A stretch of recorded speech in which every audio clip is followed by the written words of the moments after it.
আসসালামু আলাইকুম। আজ আপনাদের সাথে খুবই মজার একটা রেসিপি শেয়ার করব।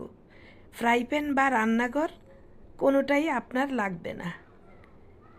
একদম সহজ উপকরণে বানিয়ে ফেলতে পারবেন এই মজাদার রেসিপিটা। আর বাচ্চা বড় সবার খুব পছন্দের একটা নাস্তা। স্কুলের টিফিনেও খুব মজা করে বাচ্চারা এই রেসিপিটা খাবে। তাহলে কিভাবে বানাবো? আজ আমি তৈরি করব স্যান্ডউইচ মেশিনে চকলেট কেক বা প্যানকেক। প্যানকেক মানেই প্যানে তৈরি করা, কিন্তু আজ আমি আপনাদেরকে দেখিয়ে দিলাম কিভাবে স্যান্ডউইচ মেশিনে এই প্যানকেক বা চকলেট কেকটা তৈরি করবেন। আর এই চকলেটগুলো দেওয়ার পর কেকের স্বাদ অনেক গুণ বেড়ে যায়। খাওয়ার সাথে সাথে